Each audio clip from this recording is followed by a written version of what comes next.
નમસ્કાર મિત્રો, સ્વાગત છે તમારું અમારી યુટ્યુબ ચેનલમાં। તો મિત્રો, શાકભાજીનું વાવેતર કરતા જે ખેડૂતો છે તો તેમના માટે બાગાયત વિભાગની એવી અગત્યની યોજના વિશે આજના વિડીયોમાં આપણે ચર્ચા કરીશું। પરંતુ તે પહેલા વિડીયો ગમે તો લાઈક અને શેર કરી દેજો, ચેનલમાં નવા હોય તો ચેનલને સબસ્ક્રાઇબ કરી દેજો।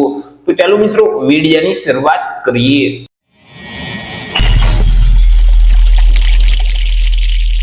તો સૌથી પહેલા મિત્રો આપણે વાત કરી લઈએ આજે હાઇબ્રિડ શાકભાજી માટે સહાય આપતી જે યોજના છે તે યોજનાનો મુખ્ય હેતુ શું છે। તો કે મિત્રો, શાકભાજીનું વાવેતર કરતા જે ખેડૂતો છે તો તે ખેડૂતોને ખર્ચમાં મદદરૂપ થવા માટે ગુજરાત સરકારનું જે બાગાયતી વિભાગ છે તો તેના દ્વારા આ હાઇબ્રિડ શાકભાજી માટે સહાય આપતી યોજના અમલમાં મૂકવામાં આવેલી છે કે જે યોજના અંતર્ગત ખેડૂતોને સહાય આપવામાં આવે છે।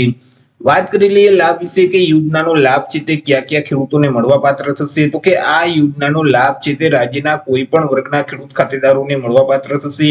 પછી તે કોઈ પણ વર્ગના ખેડૂતો હોય, SC category, ST category, OBC, EWS કે સામાન્ય કોઈ પણ વર્ગના ખેડૂત ખાતેદાર આ યોજનાનો લાભ છે તે મેળવી શકશે।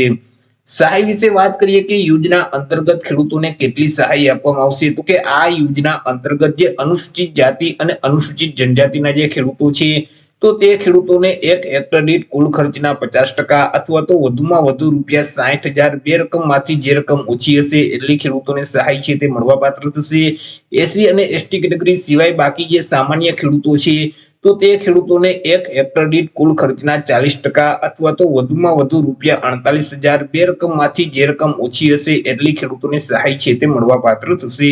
અને અહીં એક ખેડૂત ખાતેદારોને વધુમાં વધુ 2 હેક્ટરની મર્યાદામાં આ સહાય છે તે આપવામાં આવશે, જેથી કરી જે એસસી અને એસટી કેટેગરીના જે ખેડૂતો છે તે ખેડૂતોને અહીં રૂપિયા 1,20,000 ની મર્યાદામાં સહાય છે તે વધુમાં વધુ મળવા પાત્ર થશે। તે સિવાય બાકી જે તમામ ખેડૂતો છે તો તેઓને 96,000 ની મર્યાદામાં સહાય છે તે આપવામાં આવશે।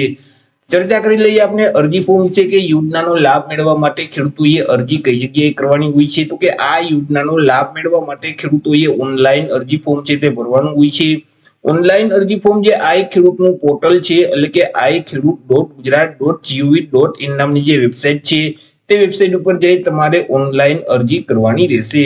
મિત્રો, વર્ષ 2025-26 માટે ઓનલાઈન અરજી ફોર્મ છે તે શરૂ કરી દેવામાં આવેલા છે। 23/12/2025 થી અરજી ફોર્મ છે તે શરૂ કરવામાં આવેલા છે અને 1/1/2026 સુધી તમે ઓનલાઈન અરજી ફોર્મ ભરી શકશો। જો તમારે ઘર બેઠા જ ઓનલાઈન અરજી ફોર્મ ભરવું હોય તો અમારા જે WhatsApp નંબર છે 6352228352 તે નંબર પર તમે હાઈ લખી અને મેસેજ કરશો તો તમને નજીવી ફી સાથે ઘર બેઠા જ ઓનલાઈન અરજી કરી દેવામાં આવશે।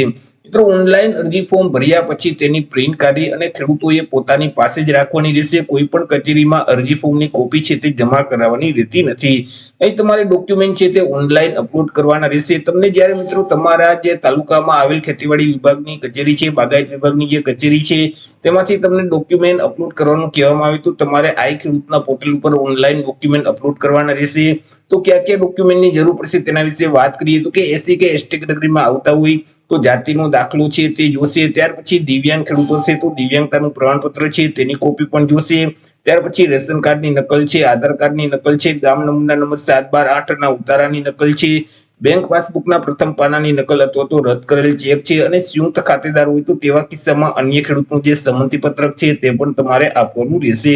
તો જ્યારે તમને ડોક્યુમેન્ટ અપલોડ કરવાનું કહેવામાં આવે તો ત્યારે તમારે આટલા ડોક્યુમેન્ટ ઓનલાઈન આઈ ખેડૂતના પોર્ટલ ઉપર અપલોડ કરી દેવાના રહેશે। તો મિત્રો, શાકભાજીનું વાવેતર કરતા જે ખેડૂતો છે તો તેમના માટે બાગાયત વિભાગની અગત્યની યોજના કહી શકાય કે જે યોજના અંતર્ગત ખેડૂતોને રૂપિયા 1,20,000 ની મર્યાદામાં સહાય આપવામાં આવે છે। તો આશા રાખું છું વિડીયો પસંદ પડ્યો હશે। વિડીયો પસંદ પડ્યો તો લાઈક અને શેર કરી દેજો, ચેનલમાં નવા હોય તો ચેનલને સબસ્ક્રાઇબ કરી દેજો।